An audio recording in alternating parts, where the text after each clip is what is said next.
This year would have been worse for liberty were it not for a few freedom fighters in Congress who pushed back against big government. One who probably did the most is Senator Rand Paul of Kentucky. Senator, you led a filibuster over America's drone policy. Why? Well, you know, John, I'm kind of a stickler for the Bill of Rights. I think we are and we should be innocent, presumed to be innocent until found guilty by a court of law. Our founding fathers thought this was important enough to enshrine it in our Bill of Rights. So I was very worried that the president was going to take this drone warfare and say, hey, I can kill Americans without any kind of trial, without any kind of accusations. And it sounded absurd, but I asked the president the question, he wouldn't answer the question. I asked him repeatedly, and then finally we had a filibuster, and finally he answered, but it was like pulling teeth to get him to admit that he didn't have the authority to kill an American without a trial.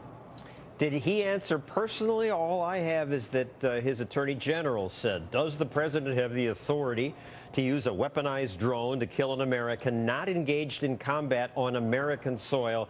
The answer is no. Yeah, it came from Eric Holder, but we presume that's coming from the president. We figured that this was significant because presidents don't like to admit any limitations on their authority. Did you really think the president might launch a drone against some American in Wyoming? Now, I never thought the president would do this, but I thought it strange that the president wouldn't admit that he didn't have the authority. So a lot of this is about the law. The law is important.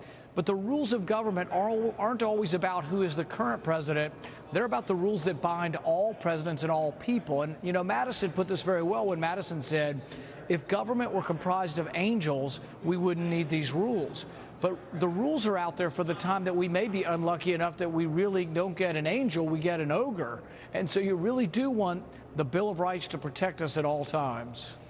After your filibuster, you took heat from a lot of people. Lawrence O'Donnell called you sick and paranoid. John McCain said this. If Mr. Paul wants to be taken seriously, he needs to do more than pull political stunts that fire up impressionable libertarian kids in their college dorms. It did fire up libertarian kids, and I thought that was great. Stand with Rand on Twitter took off. But you work with Senator McCain. How is that going? You know, we actually have a good personal relationship. I respect him as a war hero. Doesn't mean he's always right, but he does deserve my respect and others for his time spent as a prisoner of war. But I think one of the points about our debate is very, very important because his point of view is that if you're deemed to be dangerous, of course we can incarcerate you with no trial and no attorney and no charges. And my response to that is it begs the question, who gets to determine whether or not you're guilty of something? The government now has criteria that says you're suspicious if you like to pay cash at the store, if you have missing fingers, stains on your clothing, or have changed the color of your hair. Well, that might include quite a few people in our country. Includes me. You don't have to go back very far to see government abusing its power. Look at the IRS scandal, where conservative groups and religious groups were targeted for their political beliefs and given different type of treatment, you know, by the IRS, unfair treatment. Every cell phone call in America every day is being kept, the records of this, and analyzed by the government. That goes against the framework of what the founding fathers were fighting for and what they established in the Fourth Amendment. Why are you threatened if they know who you talked to on the phone or if they know what number you called? Right. They're not listening to the call. Well, one, is just none of their business, and I shouldn't have to justify my privacy to anyone, but you can think of legitimate business concerns. Let's say I'm a international business person and I deal with people in Sweden. Now I'm talking to a foreigner, and they say all foreigners' communications are open, but what if we're negotiating a billion-dollar purchase of a business and we don't want our competitors to know?